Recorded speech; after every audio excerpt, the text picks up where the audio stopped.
Okay, ladies and gentlemen, I want to welcome you to the October 17th, 2018 Data Quality Network. We're happy that you came today. If you need any of the materials, they can be found on the Data Quality Network website. If you go to the meetings info and then you go to the October meeting, all the agenda and everything will be there. The links to the materials that we have are provided right on the agenda, so you can click and download them. All right, just a little review. What we did last month, we had an in-depth look at the Future Ready PA Index website, and they really drilled down, showed us how many places we could drill down into it. We also escaped from the PVAS escape room. We had a presentation on PVAS and all that we needed to know about that. And then there was the Data Quality Award of Excellence announcement that the registration was open, so you can nominate your favorite PIMS person. The link is right down there, and also it can be found on the Data Quality Network website. The link will be open until the end of January, where we stop taking nominations. So anybody out there, you can nominate anybody that you'd like to. That, you know, obviously has a wonderful quality data reputation. That's who we're looking for. Today's agenda, we have a lot of things in store for you. Our focus is on special ed. Our first presentation will be special ed and the Safe Schools reporting. Then we will move on to special ed, the December 1 and Act 16 submission. And then we'll move on to an IU perspective, special ed common errors and scenarios. And problems, sorry, solutions, I'll get it. My people were over top my PowerPoint. I couldn't read it, folks, but that's what exactly Barry will be presenting, common errors and solution with the special ed collection. So we're glad that you came with us today, that you decided to stop in and join us. We are always looking for future meeting topics that you're interested in, because this group is really for you. So on the feedback form at the end of the day, or at the bottom of the agenda, you will see a link. We appreciate that you would fill that out and put in any topics that would be of interest of you that we could have presentations on. And also you can talk to your IU point of contact and at your IU and give them a few topics that you're interested in and would like to see presentations about. Just a review today, to access any of the materials, you can go to the Data Quality website. I'm trying to put a plug in for the website, I believe. So anyway, just go there. All you need to know about today's meeting, except the presenters and their presentations, will be there. So you need to tune in, which you already have, to go live here with them. So that's where everything can be found for today's agenda. And then at the end, if you would just make sure they complete the feedback form at the end of the day, we truly appreciate that. Let's see where I'm at. Oh, I'll wait. That'll be at the end of the day. Okay, Shane, I'm going to stop sharing my screen. And you may go ahead. We'll go over to Capital Area IU, and you can go ahead and start with our marvelous presentations for the day. Thank you. All right, great. Today we have Dan and Carol with us to do a review of special ed and safe schools. So we will hand it over to them to get started. Okay. First of all, someone decided to call this presentation something about playing nice together with safe schools. And then at the data summit last year, I was in a cage match with grad cohort in Child Accounting, so I'm starting to get a complex. Anyway. Okay, so we're going to talk about what's going to happen for reporting special ed students in safe schools this year. So let's talk about what we currently do in special ed. We have Table 9A and Table 13. So the district of residence or the charter school reports all the discipline information for all their kids. They get submitted to the IU data managers. They go through the spot checker, back and forth, make sure that it's a clean file. When it's clean, we submit that data from 9A and 13 to the feds. That will not change for this school year. The same thing will happen. So what you're doing for 9A and for 13, you will continue to do those tables.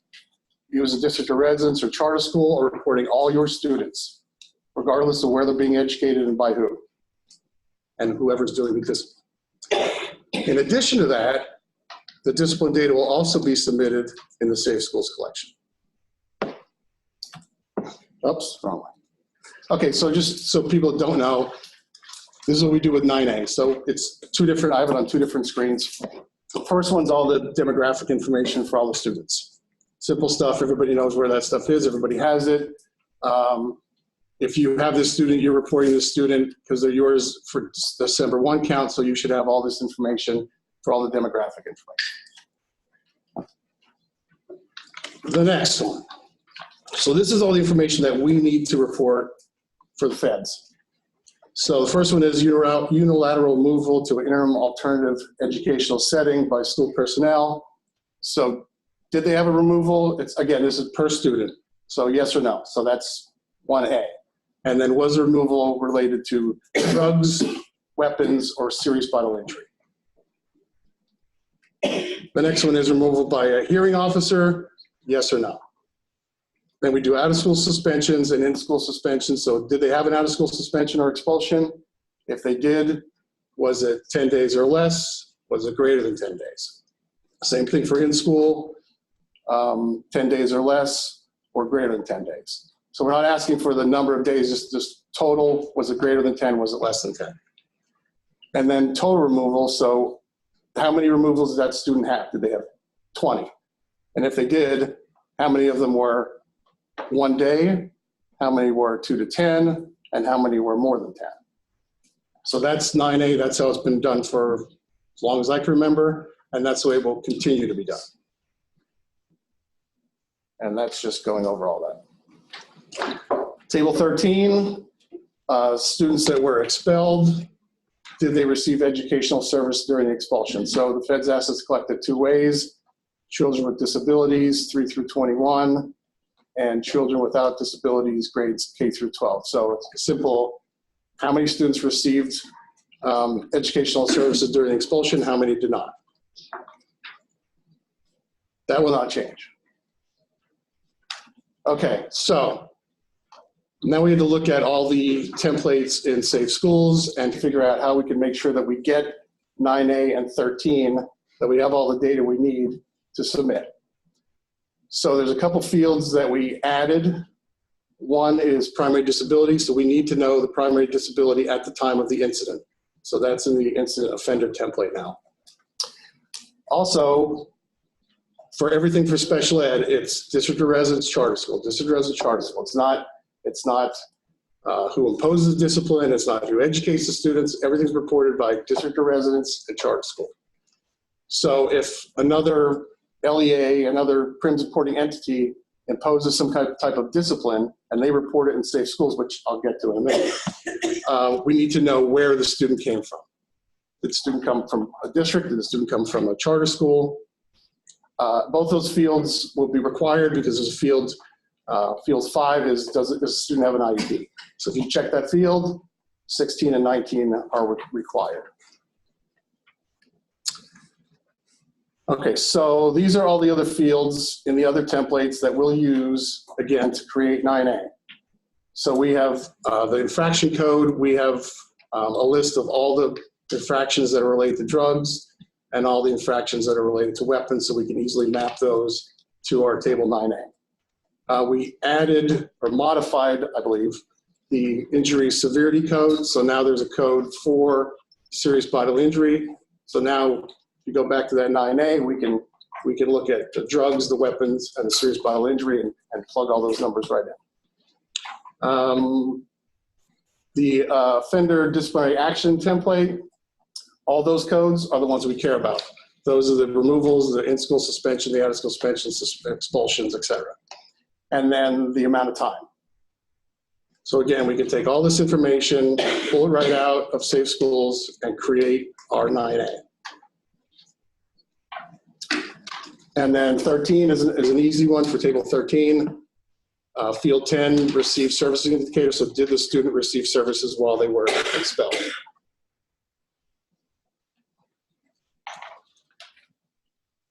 One more change. So in the special ed world, everybody knows that for special ed students, every single discipline event, regardless of why, has to be reported. not just the ones that were on what appendix Z, all the infraction codes. So we had to add 2 infraction codes, A and C. So academic code of conduct and student code of conduct. So if there's a violation of either of those, so the student did something that violated student code of conduct and they received 1 day of in-school suspension, that would be reported in Safe Schools, and you would use code A or C. Again, for special ed, everybody knows that we're already reporting that, so it's just now it's going into Safe Schools. Okay, so who reports? So this was taken right from the manual. I guess I can read it. So incident reported by the entity that provides the discipline. So if a reportable incident occurred in the confines of a class offered by the IU should report the incident if the IU disciplines a student. So if the IU imposes a discipline, they report it. So that's why we have that field sending district. So if the IU reports it, they'll put in that field district A's AUN, so we know where we map it back to in the end when we create our 9A. If the student, so for whatever reason, the student, they get together and the district of residence or the charter school gets involved, and the charter school says, or district resident said, I think we should give this student 2 days out of school suspension. So if that's the case, the district of residence is reporting that, is imposing that discipline, so the district of residence would then report it. So it's all about who imposes the discipline as to who reports. And just so everyone knows, school districts, charter schools, IUs, and CTCs report and PIMS for Safe Schools. That's it. APSs don't, licensed privates don't, just those 4. So if there's an incident in a non-PIMS reporting entity and that entity imposes a discipline, what they should be doing is letting the district know, by the way, we have your kid here and they received this on this date for this reason. That gets back to the district of residence or charter school, then gets put in 9A and gets put in Safe Schools. Incident that occurred in your building, but the student is not a resident or district. So if you have a student, like an IU classroom, say in your district, in your building, and it's kids from multiple IUs or multiple districts of residence, and they violate maybe a student code of conduct in your building and they violate your code. They're not your student. So they just happen to be in their building, but they're not your student. So you get with the IU, maybe the IU imposes discipline, or you contact the district of residence and they say, okay, this happened in our school, they violated our rule, what should we do? The district of residence says, okay, let's do this. Or the IU says, let's do this. So whoever says, let's do this is reporting. So you as just because they're in your building doesn't necessarily mean you report, because you wouldn't report that student for any other reason in any other template because you're not educating the student, they just happen to be in your building. All right, so we will eventually, once we get some data in PIMS, we'll be creating a 9A and a Table 13 report. So we'll see, again, I don't know when it'll come out, but we'll let everybody know.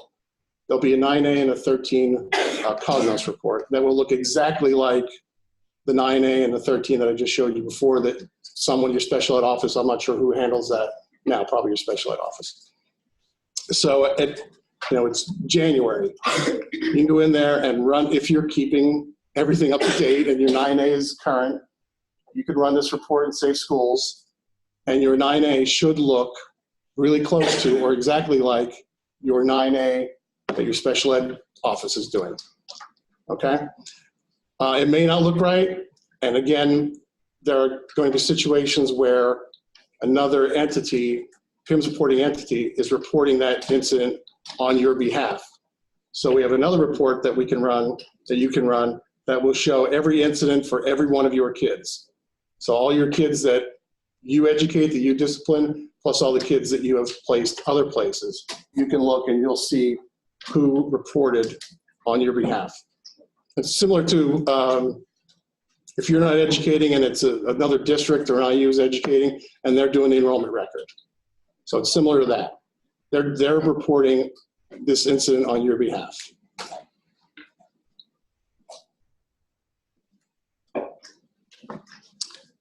Okay, at the end of the year, so we're assuming that you're doing everything in 9A and 13 the way you always do, and all those incidents that are in 9A are being reported by you in Safe Schools or by some other imposing entity that reports to PIMS. So at the end of the year, we will take what we get from the special ed side from 9A and 13, and then we'll run a statewide 9A and look at it and see what it looks like. We will send out to everyone, when I'm not sure what it's going to look like yet, but a comparison. Here's what you had in Safe Schools. Here's what you have from the table 9A. Hopefully, between looking at it at a student level and looking at the report that shows who reported on your behalf and who didn't, you could probably try to figure out exactly what was missed during that time. If, and I probably should have made that if really, really big, but I only made it.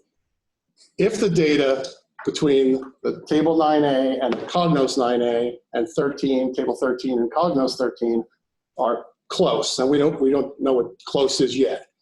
But if it's negligible and it looks good, for 1920, we'll completely remove the 9A and 13 submission process that's in place now, and everything will be in Safe Schools. If. But again, you as special ed know what gets reported. The only major difference that now gets reported in Safe Schools are those incidents that are related to academic code of conduct and student code of conduct. And now, instead of, if the IU imposes discipline, they'll let you know, and then you would put it on 9A. Now you don't have to put it in Safe Schools, the IU will put it in Safe Schools for you. If you get an incident reported to you from a non-PIMS reporting agency, some licensed private, they'll let you know. The process now is you put that on 9A. You as the district of residence or charter will also have to put that in Safe Schools because they can't do it. Just like if you, back to the enrollment record, if you have a student that's educated 100% of the time in a non-PIMS reporting agency, you would do the student template, you do the special ed SNAP, you do the enrollment record. So if you look at it that way, that's the same way, the same rules basically apply for Safe Schools. I almost said any questions, but I don't know that. All right, so now we have some scenarios. I'll give you the scenario, and then there'll be some questions about who reports and what fields should be reported and what you put in different fields. Go ahead. So what we'll do with the scenarios is Dan will go ahead, he'll read the first scenario, and then he'll read the questions that follow that scenario. We'll mute our mic here at IU 15, and then we'll allow each IU locally to discuss the questions, to come up with their answers, and we'll give each scenario about 5 minutes for each IU to discuss locally. And then we have 3 IUs lined up, one for each scenario to report back to us. So Greg from IU 13 will be our first person to report back from his IU for scenario 1. Okay. A special ed student is enrolled in a charter school and is educated in an IU classroom located in District B. The student is also a resident of District B. The student receives a 1-day in-school suspension. The infraction was a result of a violation of the Student Code of Conduct. District B and the IU collaborate with the charter school, and the charter school imposes the discipline. So kid in IU classroom,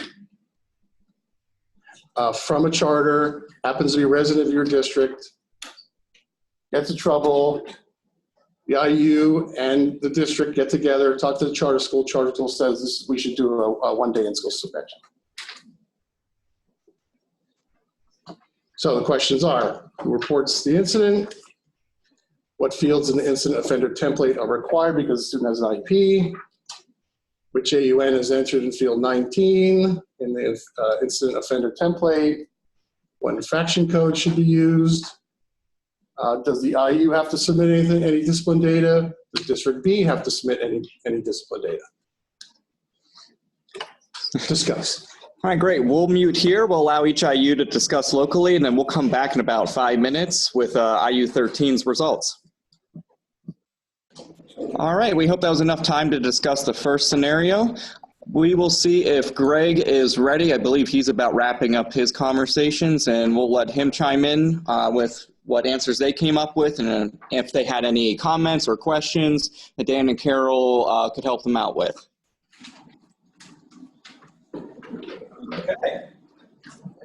Can you hear me? Yeah, we can hear you. All right.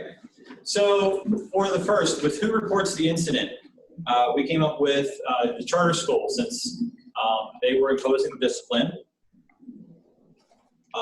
The fields on the incident offender template that are required were field 16, primary disability, and field 19, the offender district of residence.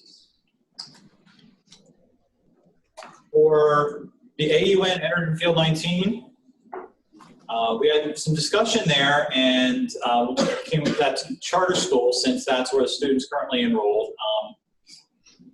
They get a little muddled there with district residents, but charter school. Infraction code would be code C.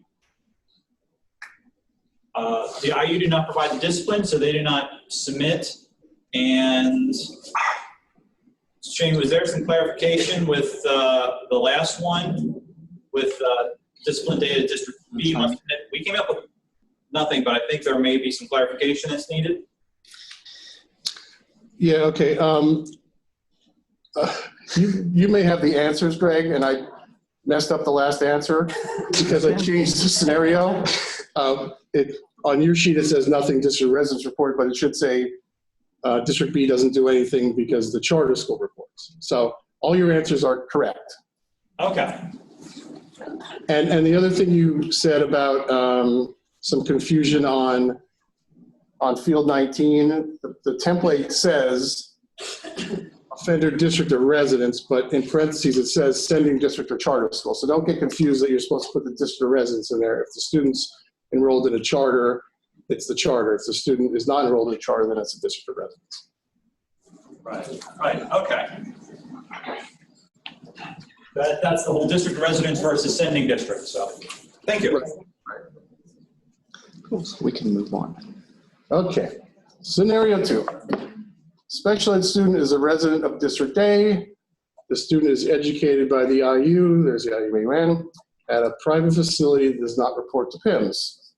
District A is notified that the student was disciplined by the facility and was expelled for 10 days. And the AUN number of the licensed private is that. So again, who reports? What AUN is entered in field 19? What other data elements specific to the expulsion must be known to complete table 13 and the incident offender disciplinary action template? And what, if any, discipline data must the IU submit? All right, so we'll pause for a couple minutes, and then we'll go to Jane and IU3 to report back with what answers her IU came up with. Okay, it looks like everyone had a chance to review the questions, so we'll go out to IU3 with Jane to see what answers her IU came up with. Okay, here we are at IU3. And, all right, anybody want to tell me who they think reports the incident?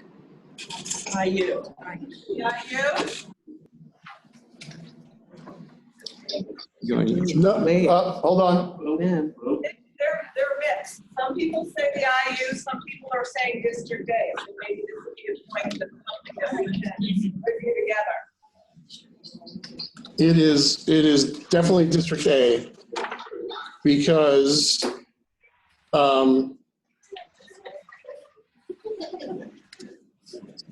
the discipline was imposed by the facility, not by the IU. Just because the IU is educating the student doesn't necessarily mean that they're imposing the discipline.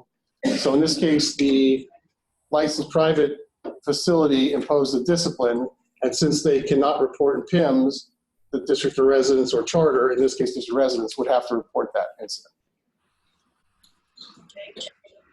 All right, how about which AUN is entered in field 19 on the incident offender template? Guys, District A. District A. Correct. right. I guess it was right. A. Okay. What other data elements specific to the expulsion must be known to complete table 13? And the incident offender. Anybody else? Anybody here want to chime in? Is that what they're saying? Educational services for the expulsion. That's part of it. What Yes. field is that? Yeah, that's field 10 in that template. Field 10, thank you. And last question, what, if any, discipline data must the IU? We have a length of expulsion, but what do you think? Are we? Other people say nothing. How about nothing? Nothing's good. Nothing's good. Nothing is good. Guys, thank you. Thank you. All right, great. Okay. Scenario 3. Oh, that was 2. Special ed student is educated by the IU at a public separate facility run by the IU. The student is a resident of District A.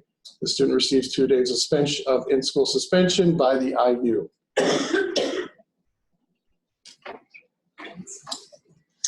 Just go. Wait, go to the questions. Oh, I probably should go to the questions. So, Nudge you. first question, must the IU notify District A of the infraction? Who reports the incident? What AUN is in field 19? Does District A have to submit anything? Does the IU have to submit anything? Now you can discuss. All right, great. So we'll pause for a couple minutes and then we'll reach out to Danielle from IU 25 to report back with what her group came up with. Okay, hopefully everyone had enough time to discuss the scenario. So we will go to Danielle at IU 25 to see what her group came up with. Okay, so for question 1, must the IU notify the District A of the infraction? And we had yes, the District A must report it on 9A. Is that right? Yes, that's right. That's correct. For who reports the incident, we had the IU. Yes, Okay. Which AUN is entered into field 19 on the incident offender template? We have District A. correct. Okay, what, if any, discipline data must District A submit? And we had that we didn't have to do anything for safe schools, but they do have to report it on 9A. Exactly. Correct? Okay, and then what, if any, discipline data must the IU submit? And we have to submit all safe schools templates. Very good. Correct. All right, great. So that wraps up the 3 scenarios. So what we'll do now is we will pause for just a couple of minutes. We already have some questions in the Q&A template.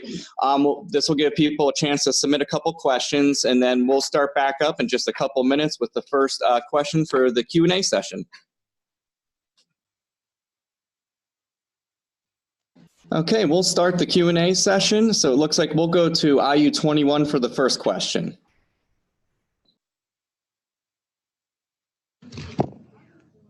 Hello.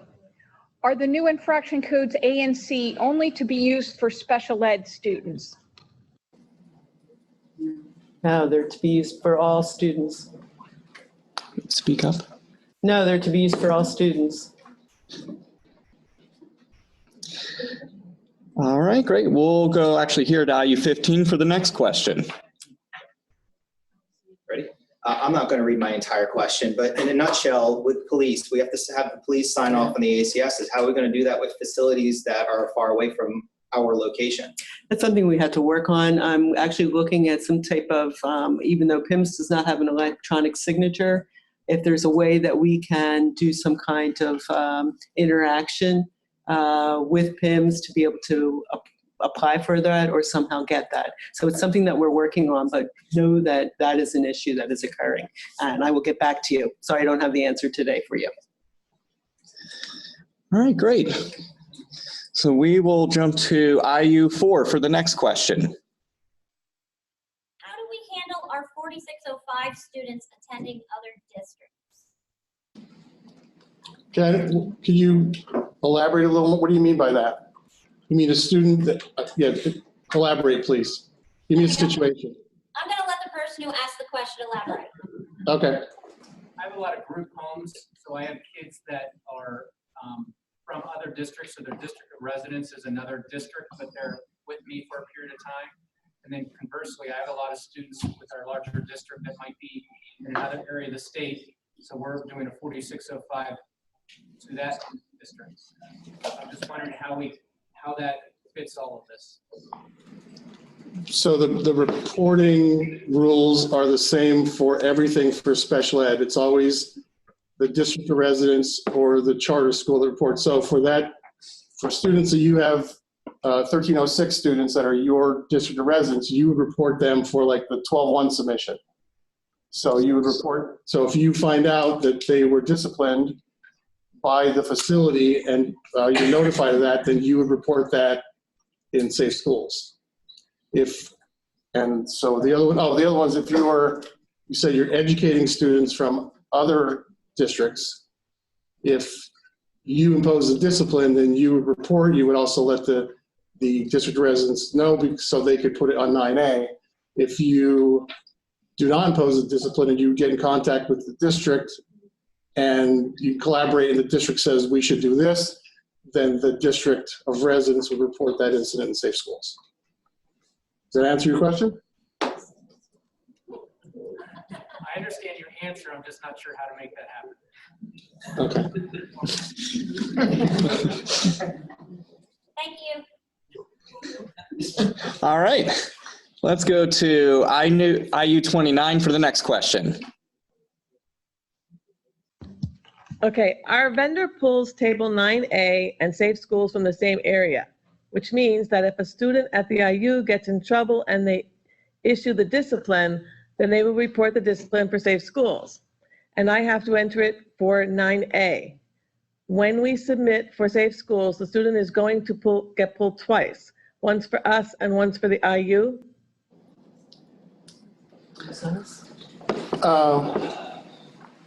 Okay, I mean, you're gonna have to do something locally then.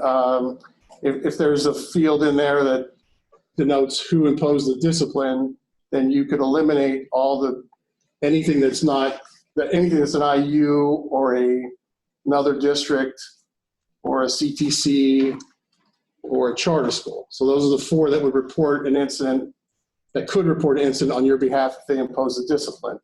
So if there's a way to filter that, if it's the IU or if it's not you imposing the discipline, they would only show up once. So if you impose a discipline, oh wow, now I'm confusing myself.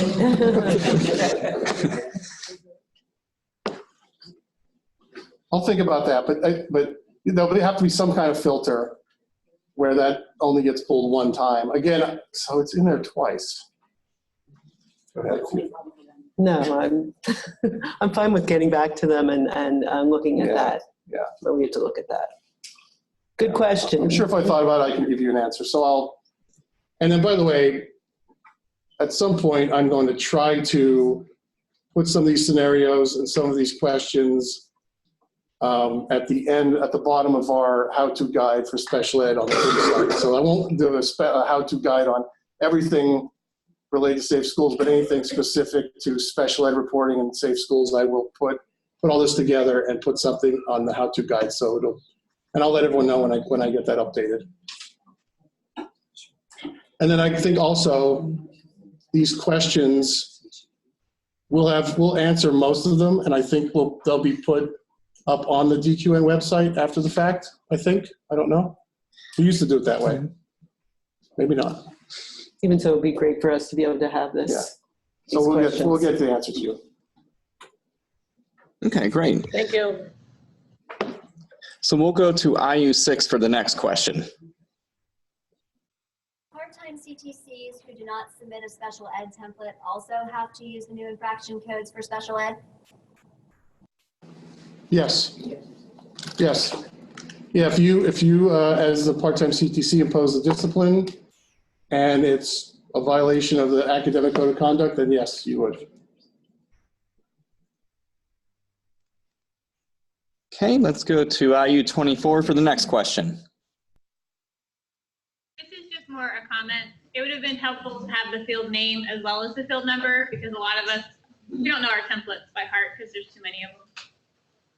I don't know them all either. Me either. I hear you, okay. Yeah. When we put something out, I'll make sure that it has the name and the number. Okay, great. Let's go to IU1 for the next question. Who reports the discipline data for a Fort Place special ed student? Would it be the host district or the district of residence? District of residence. Again, try to follow the same rules as reporting for anything for special ed in these situations. So if you have a student that is 1306, you would report that student in your 12-1 snapshot, and you would also report for Safe Schools, because that location is not, may impose a discipline, but they are not reporting it in PIMS. So they would let you know somehow that there was an infraction.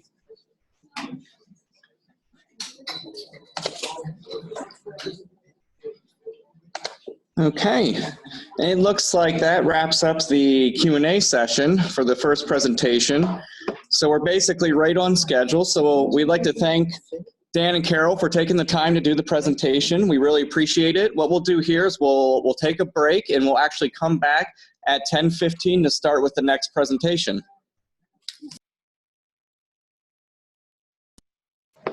Okay, welcome back. We'll go ahead and get started with the second presentation. We have Dan again, along with Jody, who will do a presentation on special ed for the 12-1 submission, along with a quick review of Act 16.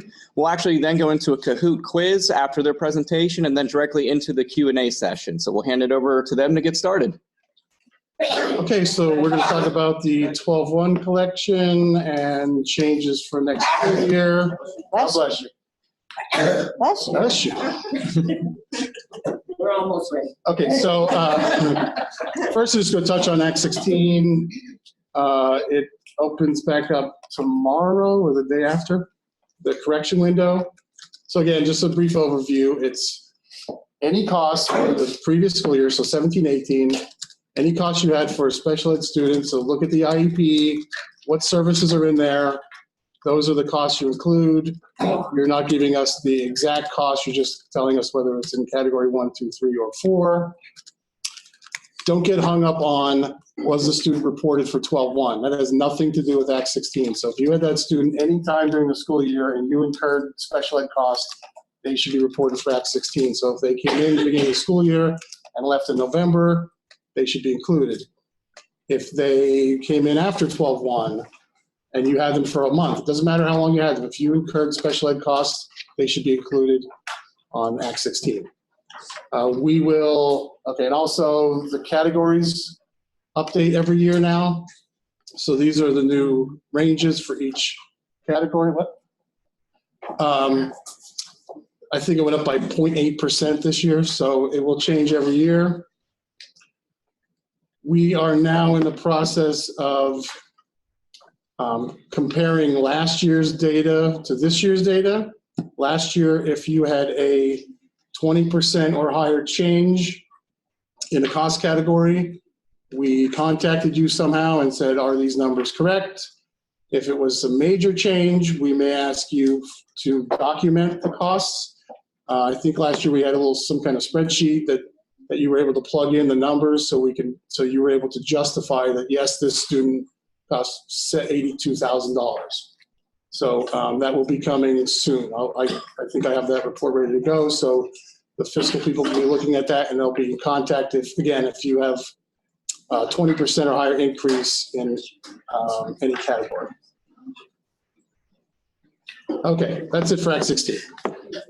So for 12-1, I'll go over this quickly. Who submits? It's always the district of residence. There are a couple exceptions to that. If the student's enrolled in a charter school, then the charter school reports.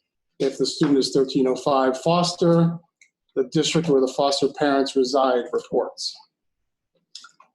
The educating LEA, if it's different than the district or the charter, do not report. So APSs don't report for 12-1, IUs, county prisons, CPCs, state prisons don't report. They're reported by the Department of Corrections.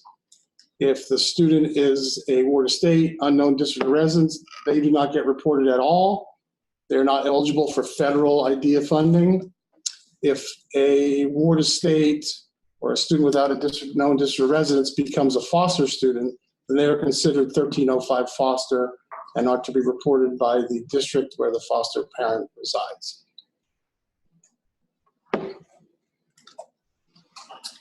Again, you submit in PIMS, you'll submit a special ed snapshot. It will look to make sure that there's a student record for that school year submitted by you, the district of residence or charter school.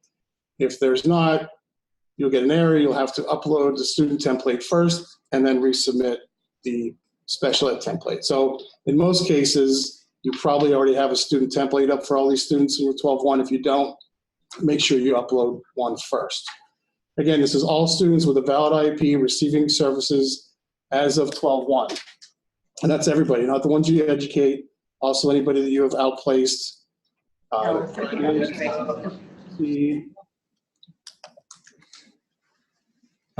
I know that 12-1, or I'm sorry, so the collection opens on 12-3, not 12-1, but just, I know 12-1's a Saturday, but if 12-1 was not a Saturday, do they have a valid IEP? Would they be receiving services? It's not based on 12-3 when the collection's open, it's 12-1. And then the enrollment record will also be something that has to be looked at. If you're educating the student and you upload, then it's going to look for the student template. It's also going to make sure that there's enrollment records for that student. Okay, timeline. Spot Checker will open November 1st. Again, every IU has their own timelines on when they want the data, when they want to start looking at the data. So talk to your IU special ed data manager on that. The sandbox typically opens 2 weeks prior to the collection being open. There are some differences. The Spot Checker cannot check any other previous years or data that's in the warehouse. It just checks everything on the student template, everything on the special ed template, and does some comparisons between the two, but that's as far as it goes. Also, when you submit in the Spot Checker and you get clean files, you'll automatically get a comparison report that will tell you, here's how many students you have this year, here's how many you had last year. You look at that, get a quick look. If something pops out and you say, okay, wait, I'm 100 students less than I had last year, then something's wrong.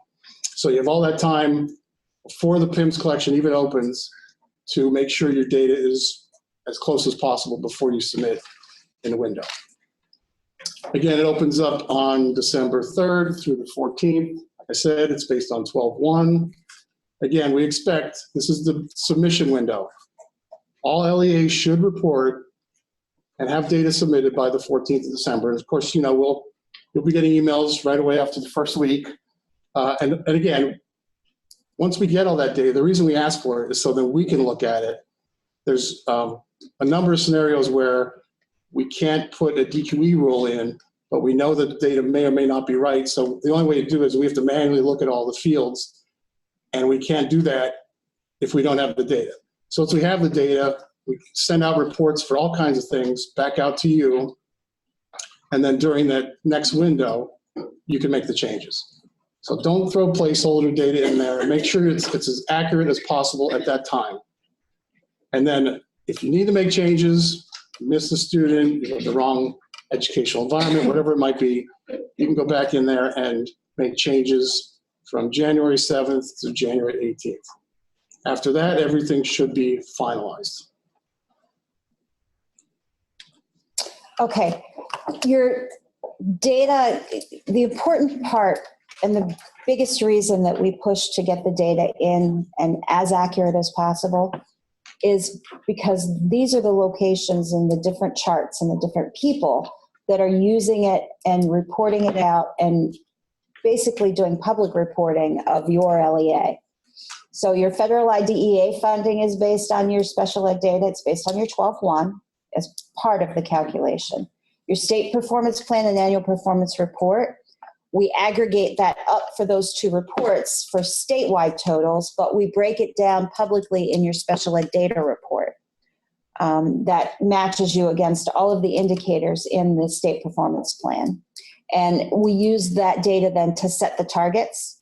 So see if you meet the target, and then when it's new target setting time, which is usually every 5 or 6 years, we use that data to compare statewide, and then I don't want to use the term rank, but identify whether or not you've met that target or not.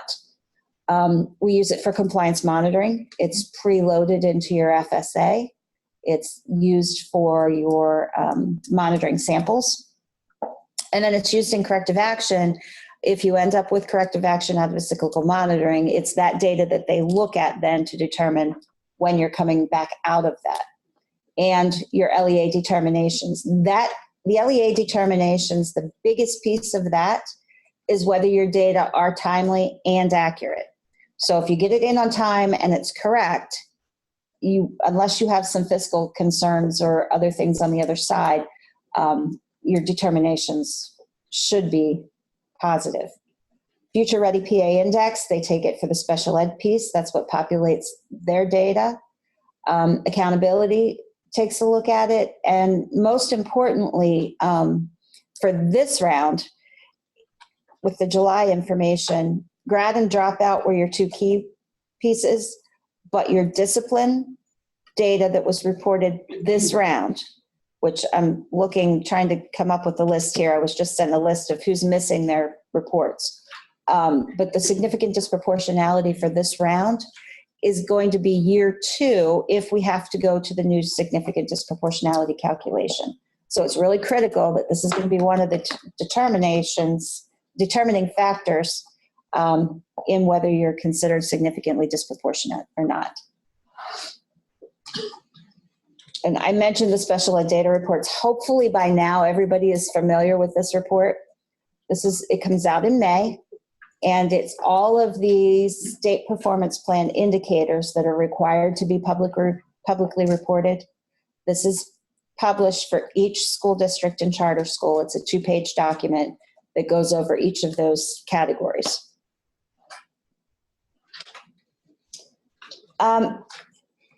Things that you need to be able to respond to. I know there's a lot of new people in the districts. There's several IUs that have new folks. Data submitted this year compared to last year. Like Dan said, we're just now looking and comparing Act 16. You get comparison reports. A lot of times, especially with the July collection, I get responses that small n size, data are statistically insignificant, things like that. What you need to realize, if you're a small LEA and you have just one special ed student drop out, that can still make your dropout percentage look huge, depending on your population. The other thing that we noticed, and we just did a really quick review of it, was looking at October enrollment versus what you reported as far as dropouts. And we're finding a lot of instances, especially in charters and cyber charters, you need to make a very concerted effort to find out if that student left your district, if they're going somewhere else. We found a lot of students that are reported by another LEA in one of the collections that are listed as dropouts for you. That's hurting you. It's hurting your numbers publicly. Back to the slide, review your detailed information with your special ed data team. Right now, the comparison reports that are out, I'm missing some full IUs in some cases, and I'm missing some just individual districts in others. Once I get that, like I said, I just received the spreadsheet. I'm going to tally that up, and when Dan's done, I'll give you the list of who we still need. They were due a while ago. Special ed advisors may have been contacting you this week or contacting your special ed folks last week.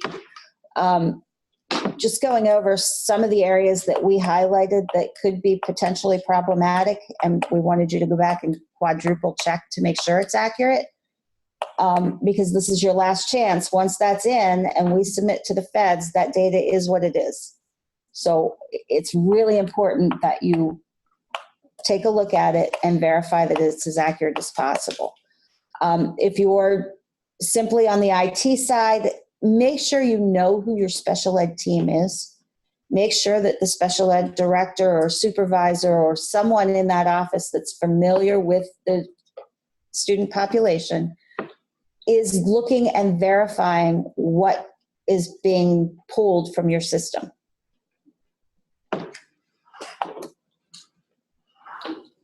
Okay, very few changes for this school year.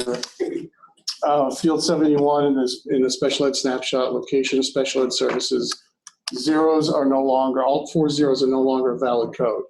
So years ago, we used to allow all 9s and 0s. We removed all 9s. Then we allowed, if the student was in educated by an APS or an IU, we allowed 0s. Well, now we're always being asked for reports, where is the student being educated? So 0s don't tell us anything. We could see who's educating and who's providing the special ed services, but we have no idea where the student is actually being educated. So no more 0s. The rules for that field, if it's a valid 4-digit code for that building, then you enter the 4-digit code. If there is no 4-digit code, then you put the text, the name of the building. Try to be specific. Don't use other building or outplaced or IU program, because that doesn't tell us anything. We need to know specifically where the student is receiving the services. Another thing that we check, and this is again why we want the data during the collection window. There's certain things that we can't look at using DQE rules. We have to look at the data specifically, and one of the big ones is educational environment. So if you have a student who's receiving services in a regular public school building, so those who don't know, there's a Section A and a Section B of the IEP. Section A is students that are receiving services in a regular public school building. They should be in Section A, that's code 19, 20, and 21 for educational environment. Don't think about where the student's living or who's providing the service. It's where it's being provided. It's always where. So you can have a private entity providing service in a regular public school building. That's Section A. That means they're in with their non-disabled peers for a certain amount of time during the day. Other things that are considered regular public school buildings, CTCs. CTCs are regular public school buildings. They have 4-digit codes. Community-based settings. They are out in the community with their non-disabled peers, so that counts as a regular public school building, Section A. Also, anything that's cyber. If you're in a cyber program, even though the student is sitting in front of the computer by themselves, they're considered with their non-disabled peers. So again, that should be a 19, 20, or 21 if they're in a regular public school building. Even if they have no interaction with any other non-disabled peers, they go into a room and they never leave that room, which is rare, but it happens. They're still in a regular public school building. So they should be Section A. They should be code 19, 20, or 21 for educational environment. So every year we look at all this, we end up sending a list back and questioning. We see in the location an elementary school, but they don't have 19, 20, 21. So those are the things that we look at, and every year we get reports back out to the districts on that. Okay, these are scenarios that I go over every year. Everybody should have a copy of this. For special ed students, there's 3 scenarios. The first one is you as a district of residence or charter school are educating that student. So you're doing the student template, you're doing the special ed template, you're doing the enrollment record. You're educating that student. The next one is you're not educating the student's being educated by a PIMS reporting agency, another IU, another school district, charter school, CTC. So they will do the enrollment record on your behalf. The first slide is, for scenario 2, is what the educating LEA would do. And then this one is what you as the district of residence or charter school would submit on your student template. So for scenario 2, again, students educated by the IU 100% of the time. You have to do a student template. The student is field 176, special ed referral, yes. Field 217, district code enrollment is the IU. The IU is providing the service. Because you have a Y in there in field 67 and the IU in field 217, you do not have to do the enrollment record. The IU is doing that on your behalf. And then the third scenario is the students receiving all their services at a non-PIMS reporting agency, licensed private academic, something like that. That entity does not report in PIMS. You have to report on their behalf, so you will do an enrollment record for that student. Special ed referral is no. And in field 217, you would put your AUN, even though you're not providing any services, but again, that licensed private cannot report in PIMS, so you have to do the enrollment record. So there's a couple tables that are not in PIMS that we have some changes to.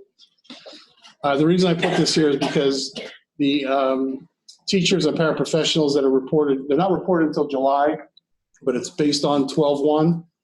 So no longer are the feds using highly qualified and not highly qualified. It's now certified and not certified. So some IUs collect all this information during 12-1, that way they have it, and then they report it in July, but it gets collected, or it's based on 12-1. So there are definitions of what certified and not certified means, and we'll have those for you. We'll have to figure out how we'll put them in the, I don't know, I guess we'll put them in the December resource guide, even though it's a July collection. But again, if you're collecting it now, I'm sorry, as of 12-1, you'll need to know what those definitions are. Again, outside of PIMS, table 14. So this are children are permanently placed in a private school. What we want to see on this, and this is just for the IUs, it's not for everybody else we have to listen, but anyway. For this template, we want every student who was permanently placed in a private school that was evaluated and found eligible as of 12-1. So we want all those students. If they were found eligible, they should be on table 14. Then in addition, there's another field on table 14 that says, do they have an equitable participation service plan? And that's a yes or a no. So in the past, some people may have submitted only students that had a service plan. Some may have reported everyone, whether they were found eligible or not. So now it's just if they were found eligible, and then in addition, do they have a service plan? So we move some fields around to make it easier to access, easier to read. So we move some stuff around. We removed some fields. We added some fields. So they'll be in the resource guide, and they'll be the actual template will also be available with the new fields in the new order.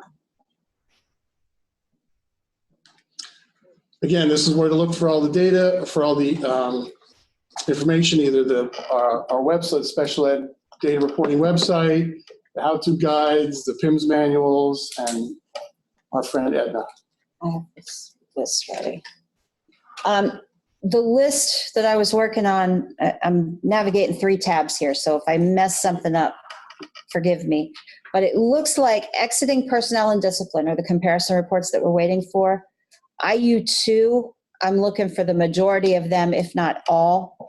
IU16, I just need your personnel comparison for the IU.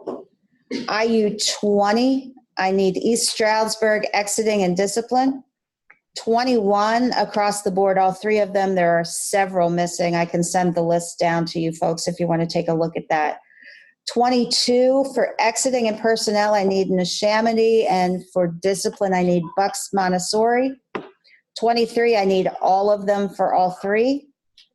26 exiting, I need Philadelphia City, and then personnel and discipline, I need the rest of the IU and charter schools. 25 for personnel, I need Chester Community Charter, IU 25, Vision Academy, Wallingford, Swarthmore, William Penn. 27 exiting, I need Baden Academy, Big Beaver Falls, and Hopewell. the majority of yours for, well, actually, that's all I need for exiting, but for personnel and discipline, it's the majority of the rest of the districts. And then 28, the only thing I'm missing is Blairsville, Salzburg, Marion Center, and Penn's Manor for discipline. So we need to get those in last week. Get them in as quickly as you can. The other thing that I want to bring up, and just as a reminder, this year, since we're starting with December 1, this year you have your submission window, you have your collection window, and then you have your resubmission window. If your data for 12/1 are not in by the time the submission window closes, you're not timely. We can't allow to give credit for initial submissions during correction windows. So if it's not there by the deadline on the submission window, it's a determination of not timely that puts you into a corrective action phase. I'm done. Okay, me too. Quiz time? Okay. We are going to jump into a Kahoot quiz next. And for those of you who haven't played a Kahoot quiz, it's very easy. All you have to do is you can use your phone, your laptop, any device, and you just need to go to kahoot.it or kahoot.it, and you can type in this code here, which is 786-9622, and walk through the prompts to sign up. What we'll do is we'll pause for just a minute or so. We'll allow people to join the Kahoot quiz, and then we'll start. It's a 10-question quiz. We'll stop after each question so Dan and Jody can chime in on the responses. So we'll go ahead. We'll pause for a minute or two, allow people to sign up, and then we'll move forward from there. We're getting feedback that no one can get in. Give us 1 second. We'll restart the quiz.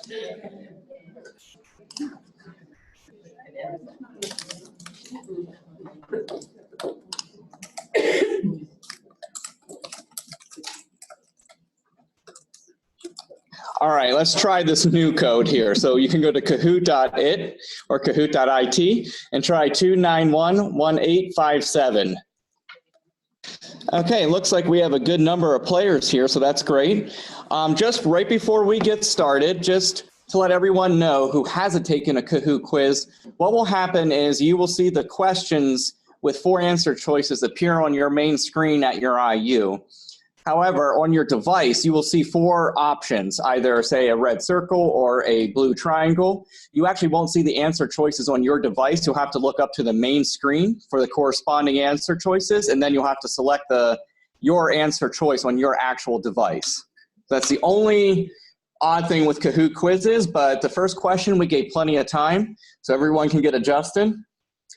We have 10 questions, so it looks like we got almost 300 players, which is great. So we will go ahead and we will get started with the first question.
All right, great. Looks like we're done with the first question, so hopefully everyone's comfortable with the platform here. So we'll see if Jody and Dan have any information they would like to chime in on. So, for IDEA federal funding, it's December 1. So there might be state funding associated with child counting, Act 16, but federal IDEA funding is only December 1. All right, great. So let's see who's in the lead here. So whoever KVS is, congrats, you're in the lead. We'll go ahead, we'll move on to the next question here. Try to read it. I'll read the question just quickly.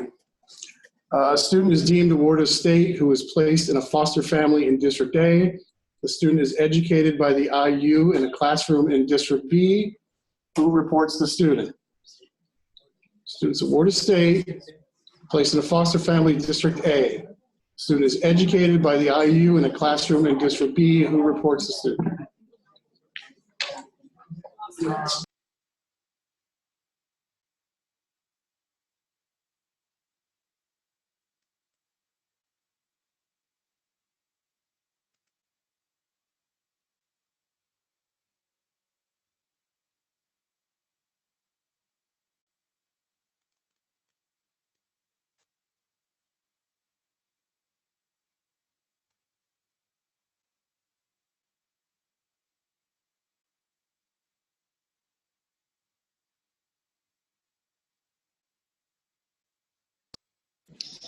All right, so the correct answer was District A for that question. Again, ward of state who becomes a foster student is considered foster and reported by the district where the foster family resides. All right, let's see who's in first now. All right, so we have IU23. Congrats. IU23 is in first right now. All right, let's jump to the next question.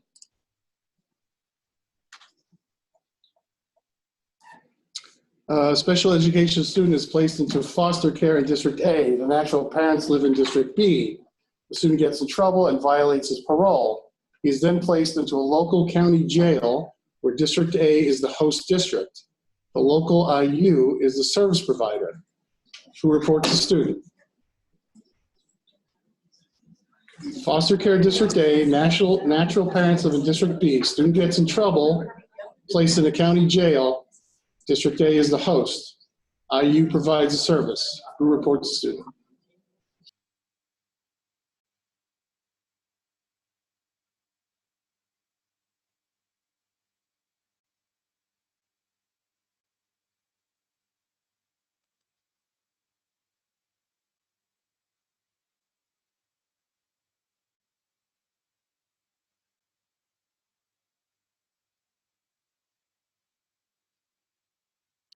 Ooh, all right.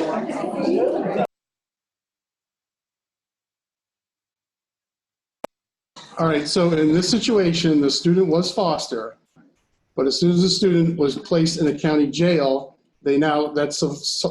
foster relationship is severed. They're now 1306. So 1306 students are reported by the district of residence, which in this case was District B. Okay, so let's see who's in first now, after that tough question. So we got Minersville and Go Duke at BMSD. All right, that was a tough question. Dan has made these very difficult. I think they will only get more challenging as we move forward. So let's jump into the next question.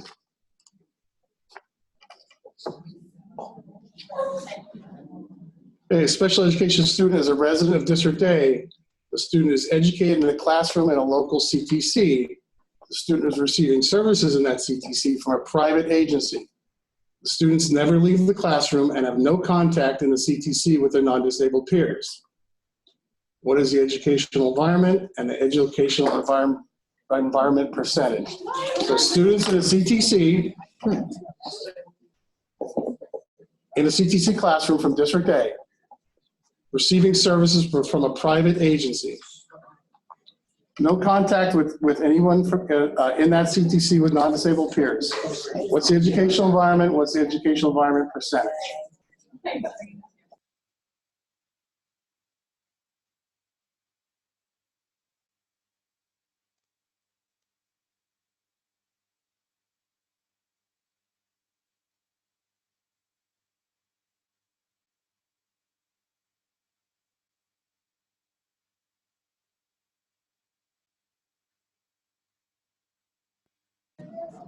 Okay, looks like this one was a challenging question.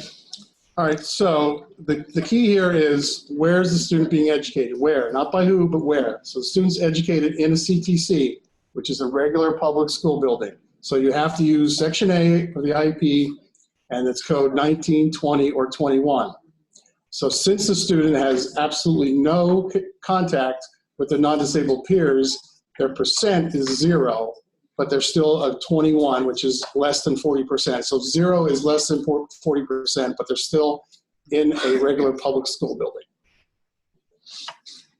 All right, let's see who's in first now. So the IU19 is in first with me in second, so congrats. Let's jump to the next question here. We're halfway through, just about halfway through. The student's IEP ends on November 29th. Due to scheduling issues, the annual IEP meeting can't be held until December 4th. Should the student be included on the December 1st collection? IEP ends on the 29th. They don't meet again until the 4th. Should the student be included on 12/1?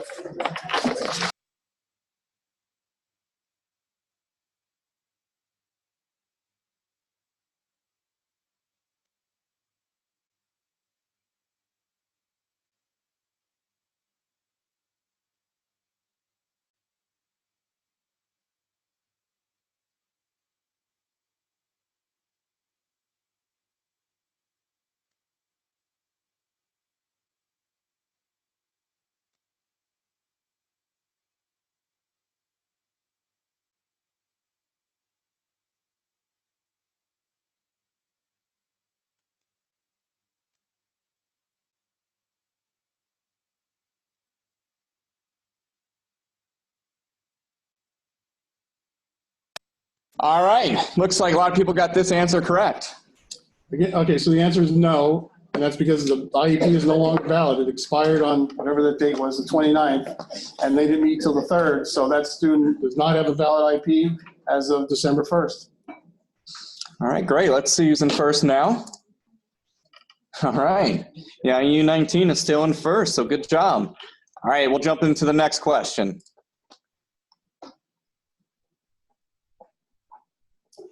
Student is placed by the district into Devereaux. Devereaux is an APS, residential APS. The student is not a PD-approved 4010 placement. What is an educational environment? So the student is placed in an APS, residential APS. The student is not 4010 approved. What is the educational environment?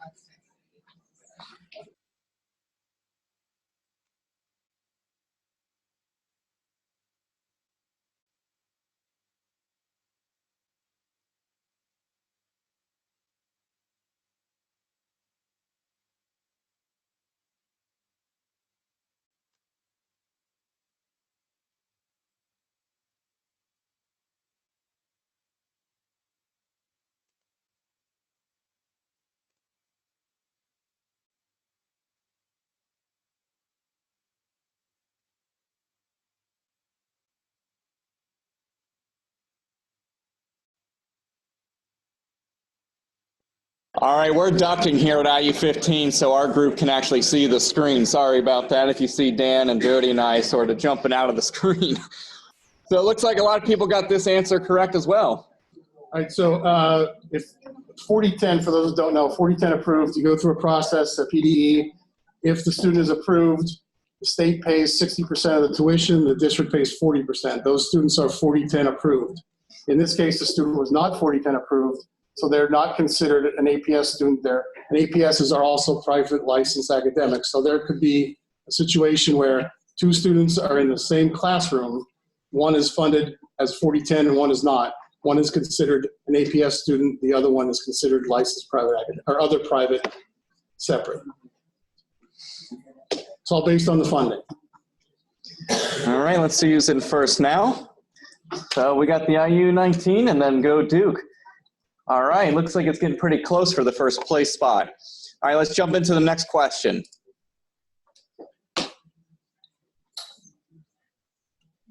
A student is placed into a therapeutic foster care with a foster family in District A. The student attends school in District A. The student's district of residence is District B. What district reports the student, and what is the student's residency status? So placed in a therapeutic foster care with a foster family in District A. The student attends school in District A. The district of residence is District B. So who reports for 12-1, and what's the residency status?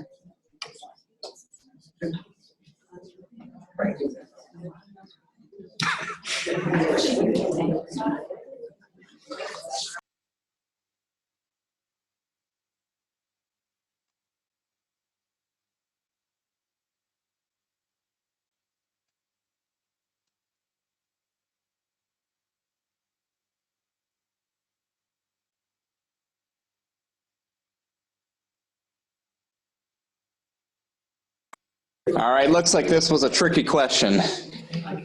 All right, so there are foster care facilities that have dual licenses, and if they have a license for, if they're a therapeutic foster care, they are considered 1306 placement, not 1305 foster. So a 1306 placement is reported by the district of residence, District B. So they're receiving therapeutic services in that facility. They're considered 1306. Okay, let's see now who's in first. All right, so it looks like DIU 19 has been dethroned to second place here. So we have Rich Slow in first place. All right, let's move to the question 8. And just for everyone, just so everyone knows, question 8, 9, and 10 are actually the same question or the same scenario with 3 different questions. So we highlighted what the actual question is in red for these next 3 questions.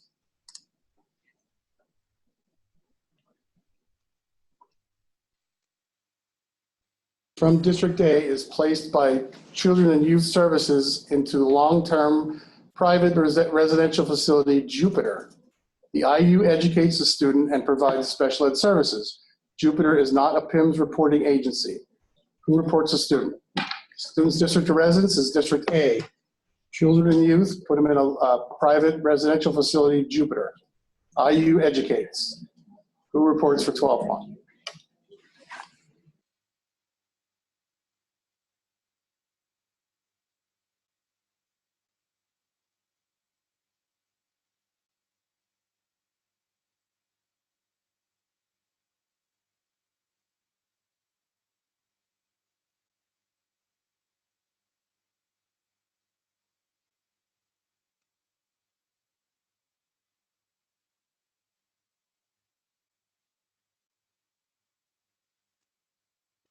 All right, looks like a okay amount got this right. Yeah, the answer is District A, District of Residence.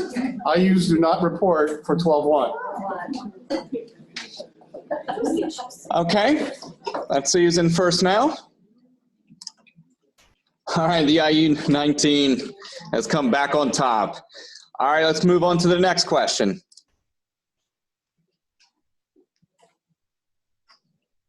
Okay, same scenario. Who reports the enrollment record? Resident of District A in a private residential facility, Jupiter. IU educates. Jupiter does not report to PIMS. Who reports the enrollment record?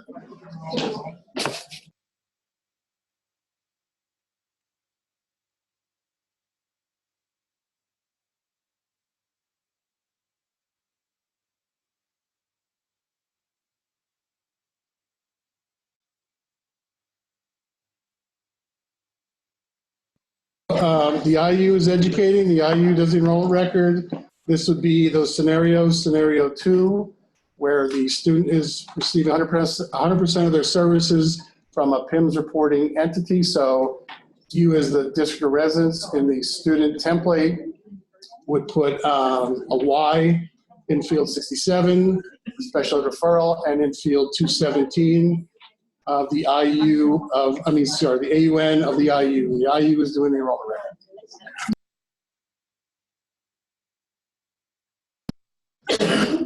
Okay, we're going to go to the last question here, but before we do, let's see who's in first.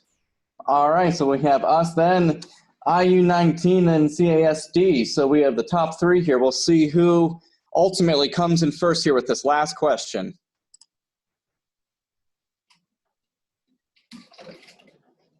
All right, again, same scenario. Who's the service provider? And what do you put in location of special ed services? So field 70 is the service provider, 71 is the location of special ed services. I'm done.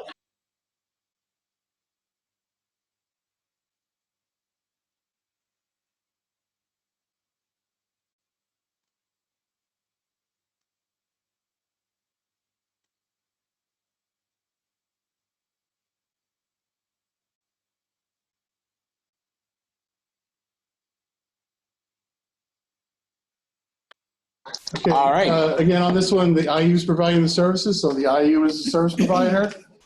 And we want, if in this case, the Jupiter does not have a 4-digit code, so we want to see the word Jupiter. We don't want to see IU classroom in location of special ed services, field 71. We want to see Jupiter, so we know where the student's being educated.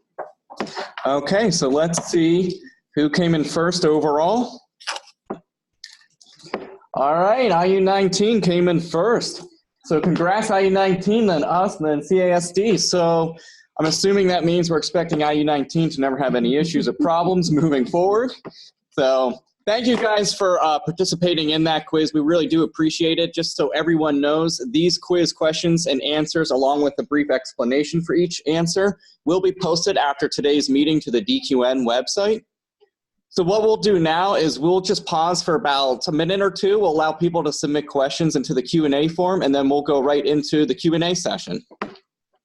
All right, we'll start the Q&A session, and we'll actually start with IU8. It looks like they have quite a detailed question, so we'll go to IU8 to go ahead and ask the question and maybe elaborate a little bit.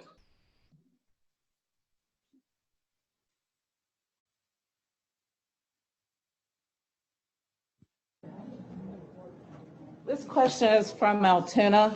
My thought is on when you receive a 4605, for instance, I have a 4605 in front of me from Kids Peace. It has nowhere on there does it tell you that the reporting agency would be Salisbury Township School District. So it's really hard when you have a lot of kids in placement to know if they report. For like October 1, Hoffman Homes says, do not remove this child from your records. So it's really hard to know where the kid is being educated on a 4605.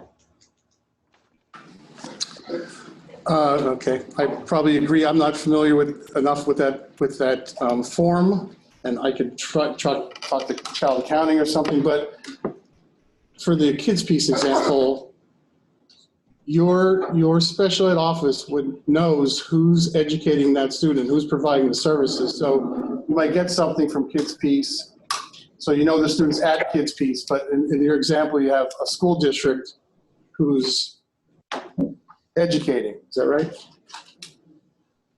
Well, you don't really know who's educating the kid. But your IEP team, your special ed office absolutely knows who's providing those services. So I would say go there first and ask them. And if they don't know, then they need to find out. They need to contact Kids Peace and find out who's educating that student. Absolutely. Hey, Dan. It's from Barry Frank.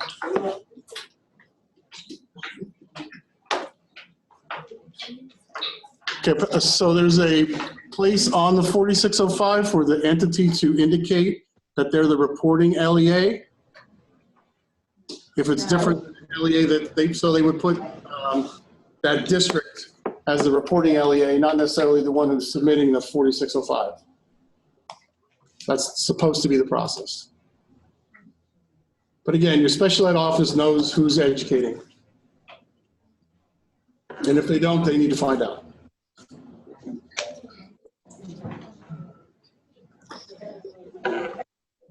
Okay, I believe that answers that question. We'll go to Jane and IU3 for the next question. All right.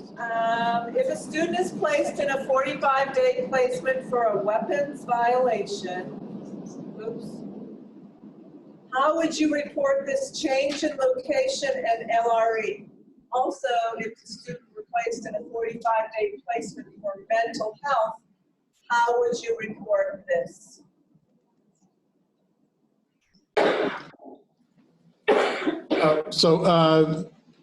The answer is where were they on 12/1? So if they're in that placement and they're receiving services in that facility on 12/1, then that's the LRE and location that you would use, education environment location at that time. Thank you. Okay, let's go to IU7 for the next question. Will the 2017-18 student template be available for the correction window for Act 16 submission? Yes, absolutely. Thanks. I don't know, it'll be C6, right? So it'll be C6 for student for the 17-18 school year. All right, the next question from IU3 that says, please share the Kahoot questions. We will be uploading the questions and the answers to the DQN website after today's meeting. So I believe that answers that question. So we will jump to IU28 for the next question. Is an equitable service plan a 504 plan? Are they the same thing? No, they are not. So what is an equitable service plan then?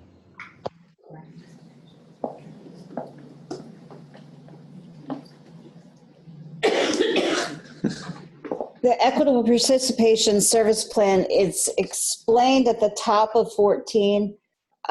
It's basically a service agreement that the IU is providing services to a student who is perennially placed in a private school.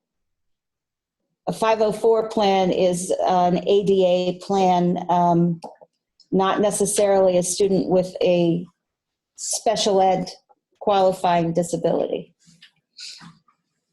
And all the students on table 14, equitable participation plan, service plan, would not be in PIMS. Because they would not be in PIMS. They're in a private placement and don't have a PA Secure ID anymore. So we don't ask that question for any student in PIMS in the student template, just the 504.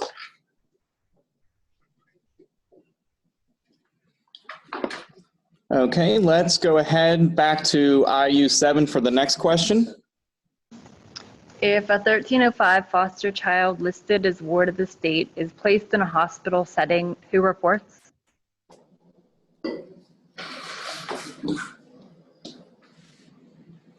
So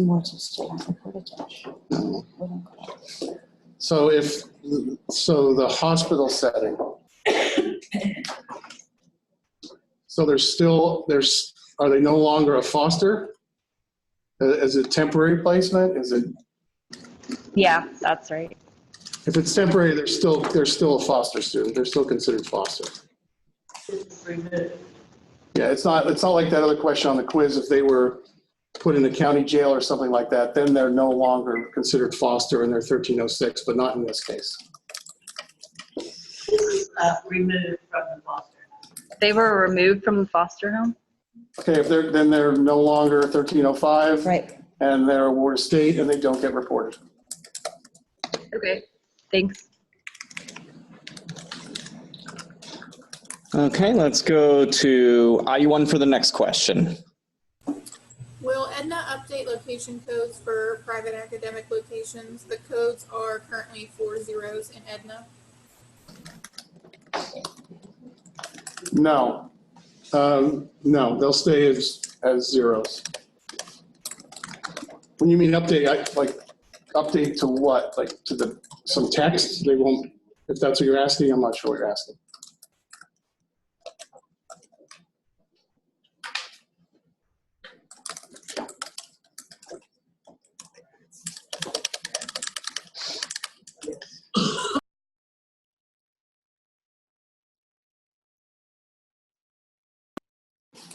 IU1, does that answer your question?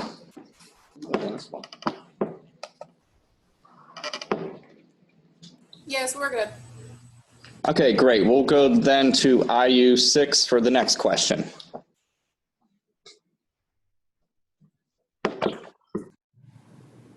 Okay, Okay, so we were kind of discussing this question, but if we have a student who we in-house have our 45-day alternative education setting, how would this impact their LRE?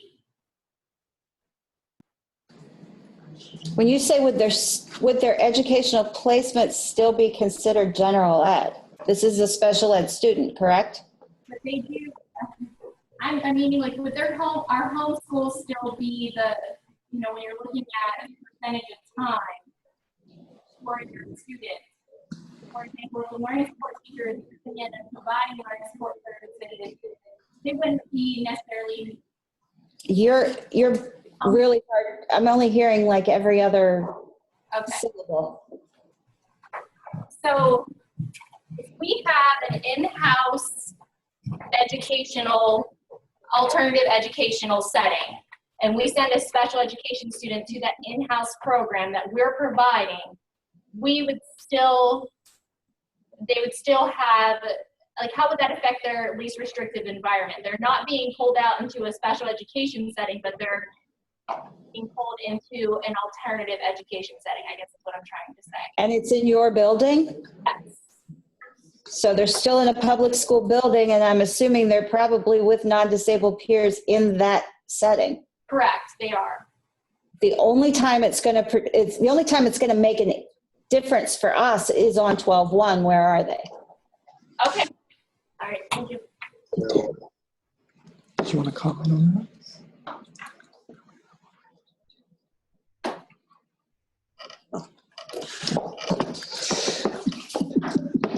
All right, I believe that wraps up this Q&A session.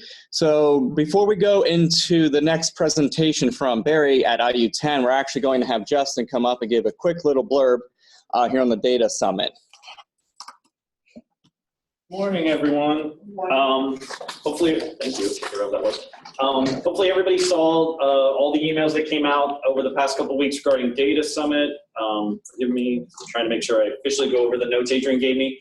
March 24th through 27th, 2019, Hershey Lodge. I think it's actually all this information is going to be in the DQN cycle then eventually too.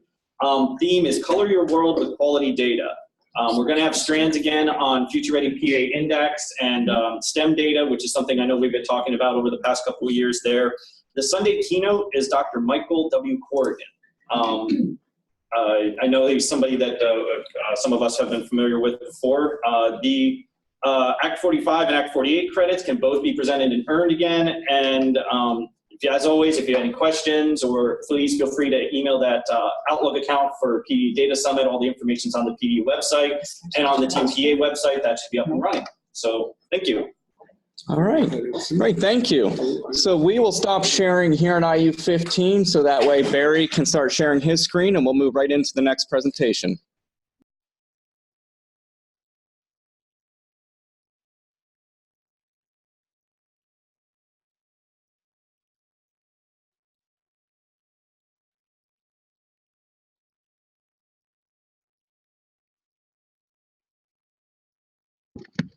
Okay, I'm supposing you can hear me. All right, I'm going to run through a few scenarios. Being an IU, I'm trying to look at it from the perspective of a school district. And what I'll do is after each slide, I'll pause for about maybe 30 seconds. And if you happen to have any questions, you can enter it into the link that's on the agenda or the tiny URL that was presented at the beginning. Okay, some common errors and solutions, common errors that we see on the IU side. So if I put myself in a position of being in a school district, let's suppose that I have a student who's in a residential placement. It's a non-PIMS reporting entity, and let's assume that this child is at this place from July 1 for the entire school year. So question I ask myself is, do I exit this student? Well, if I exit the student, what happens? Well, one of the things that's going to happen is I'm going to lose IDEA funds, because if I remove the student from my roles, I'm losing out on that funding.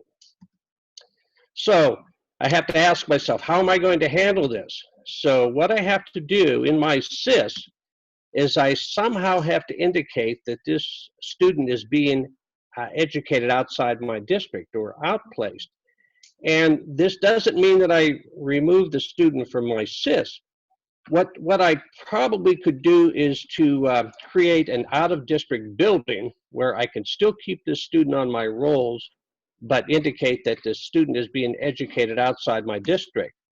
So if I do that, hopefully in my system, I should have some way to indicate that I need to include this child in federal and state reporting so that I make sure that I get my IDEA funds for this child. All right, so I'll pause for maybe a half a minute, and if you have any questions, please enter them into one of the links that we provided.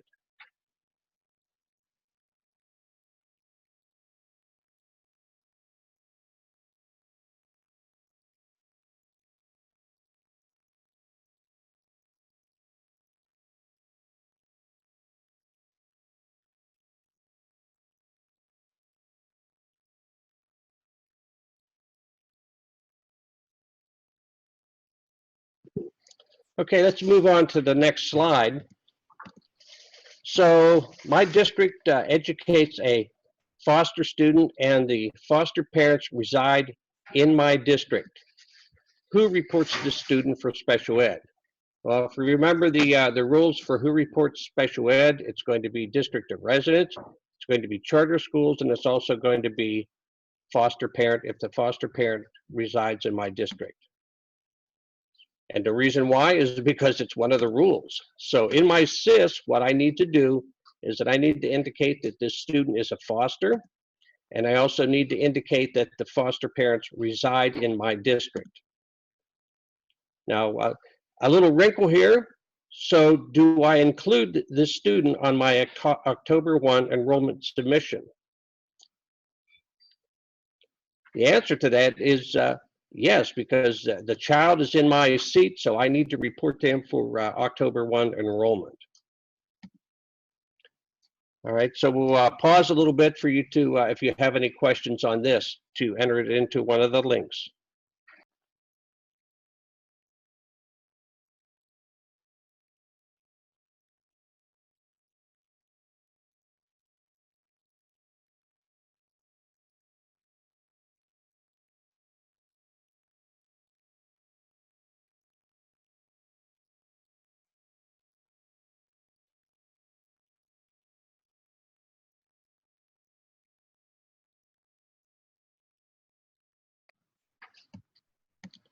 Okay, another situation, let's suppose that I have a student who is at the ABC residential placement since July 1 of this year, and assuming that the child is there the entire school year. So her parents reside in my district, and IU 45 provides the education. If you have a real keen eye, you'll notice that PDE has greatly expanded the number of IUs from 29 to 45. But the new IU 45 is providing the educational component. So who reports the student for special education December and July? Just remember those three rules. It's a district of residence, charter, or foster parent. So it has to be my district. I have to report this child for special education.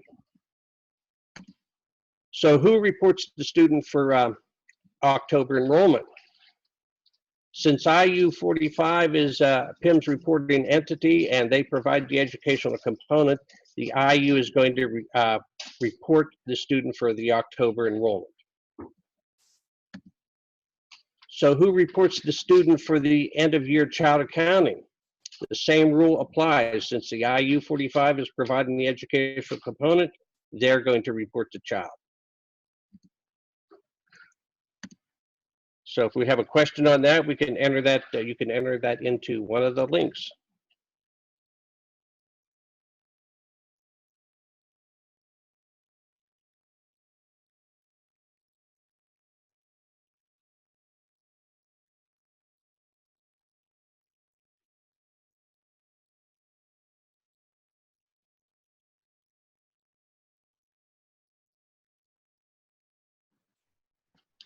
Okay, let's go on to the next slide.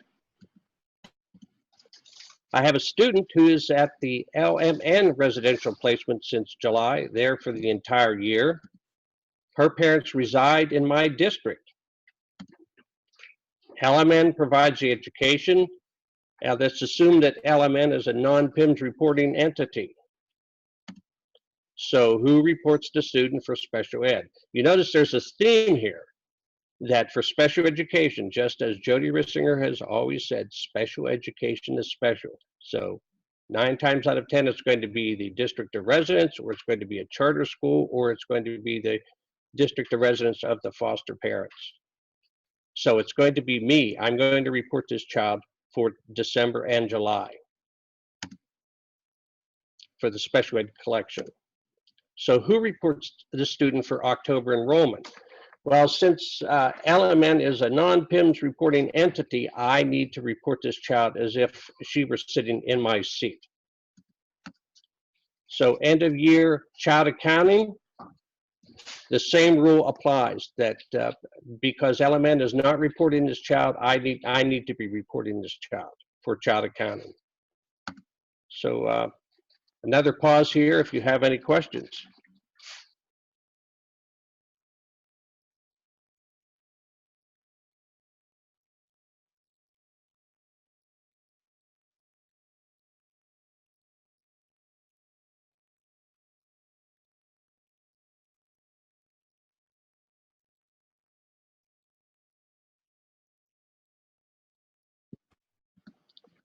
Okay, here's a slide right out of or a slide appendix B out of the volume 2 of the PIMS manual, and it gives all the reasons for exiting special education. And graduated with a regular diploma, reached maximum age. A couple of things I want to point out here is that if you have a child that happens to turn 21 during the school year and they've met all their IEP goals and you grant them and they're granted a high school diploma, you must report them as receiving graduated with a high school diploma. Do not enter them as max age. And another area that I want to point out that Jody had mentioned also is dropped out, that if you happen to be a school district that has a small number of graduates and you have some dropouts, make that extra effort to really determine, are these students, are they truly dropouts? Because it can have a great effect on what gets reported publicly. Now, if you go out to your special education data report, there's a section there that indicates the dropout rates. And if you happen to be, let's say if you were a school district that had 8 graduates and you had 2 dropouts, that's going to be 2 divided by 10. You're going to have a high LEA dropout rate, and that gets reported publicly. So just make that extra effort to really nail down, did this child really drop out, or is there paperwork somewhere that this child has enrolled in another LEA? Okay, some other things that we see here, that there's sometimes a confusion on field 38 in the student template, whether it can be a Y, an N, or an E. And there have been some districts that think that on that July submission, because that's the quote exiting submission, that everybody should be an E. But that's not what the E stands for. The E stands for exiting special education, exiting the IEP less than 2 years and returning to regular ed. So just remember, you're only going to use that E for a child that returns to regular ed. So what is the field 38 for special education for a child that's graduated? What would that be? For a child that graduated, their special ed, they should still be indicated with a Y. Just because they graduate with a regular diploma doesn't automatically turn them into a not special ed. So any child that's special ed that graduates with a regular diploma, they should be a Y. Another area that can be confusing is the location code of residence. That's field 165. That's the expected school building.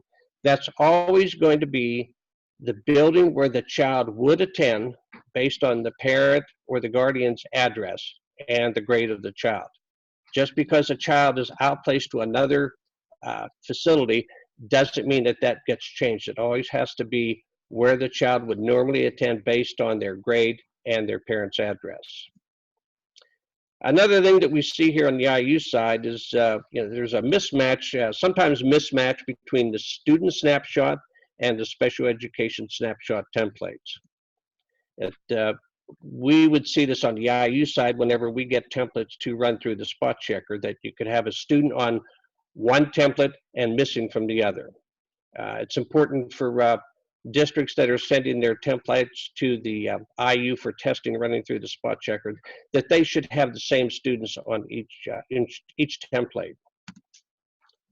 Another thing that can be an error would be the challenge type that's on the student template. It doesn't match the primary disability on the special education snapshot. And the way this can happen is that you can have one SIS for your regular ed kids and have your special ed kids in there also, but you might be creating your template out of another system.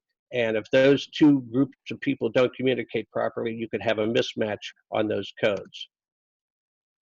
So, and a reminder here on field 38, if field 38 equals an E, which stands for exiting special education, returning to regular ed, you can't be using a code that graduated with a regular diploma. So if you're kind of unsure about that sort of thing, go into your PIMS User Manual Volume 2, Appendix V. Okay, if you have any questions here, that if I've caused any confusion, you can put your questions into the link.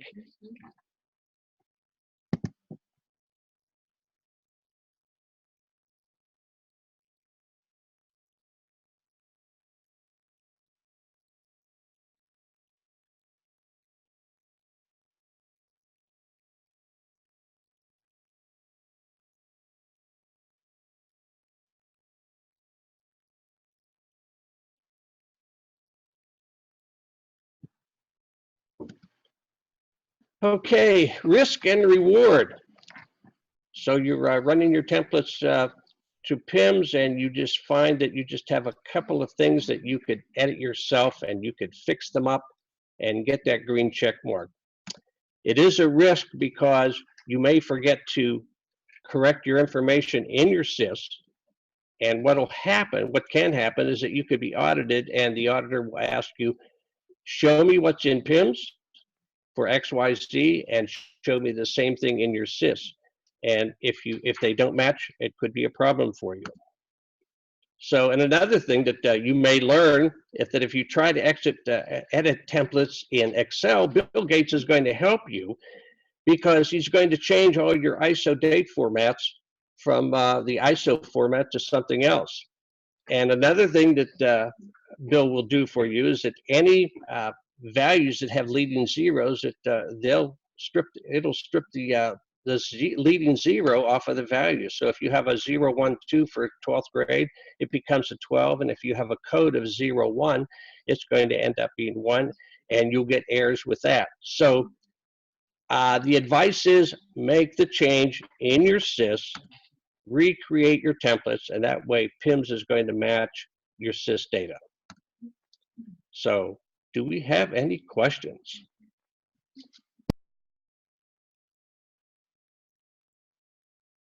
And I can stop sharing.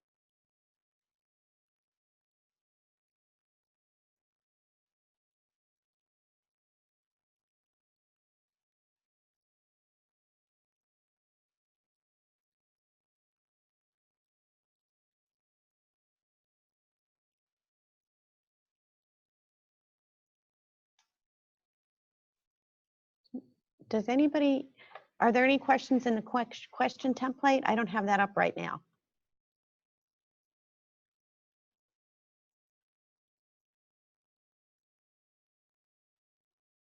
Looks like we just have one comment from IU23. They were asking if they could, if the answers that Barry just went over could be provided in the PowerPoint document. They said that would be helpful for them. Yeah, I can do that. Wonderful, Barry. Okay, well, Barry, thank you so much. I'm going to share and just close this all up here. I think we had a wonderful round of presenters today. I thank you all who presented. We're willing to present. I'd just like to remind you all that this is the feedback. We always, are looking for topics, and we always like your feedback to the day or to the monthly meeting. So if you could take time to go to that link and fill out a feedback form, we would appreciate it. Here's just an advertisement about the Data Summit. Some of the things that Justin went over. It's going to be March 24th through the 27th, 2009. Hopefully there won't be any snow. This is going to be at the Hershey Lodge. And Hershey, the theme is Color Your World with Quality Data, which is an interesting topic. There's going to be the several strands like there were last year. And the Sunday keynotes in there, Act 45 and 48 credits can be earned. And if you want to know more about it and you want to register, you can go to the PDE Data Summit registration link, which is provided at the bottom of the slide. Next month will be shortly before Thanksgiving, since we always meet the third Wednesday of every month. So before you put anything in the oven, if you're cooking pies or whatever, or before you travel, if you travel to your IU, these will be the topics that will be on the docket for that day. So you're talking about DRC, tracking your data, following the data from the first PIM submission through the final for accountability reports. They'll go into EdFacts and what does ed.gov know about your district, or what have you told them? And then they would go further and say, what does the internet know about your district? So those sounds like they're key topics, key information. Some of the things I might not even know, so they're of interest to me. So we just like to thank you all for attending. Please don't forget to fill out the feedback form. And we just like to sign off and say we appreciate you attending today and thank you for coming. Have a good day.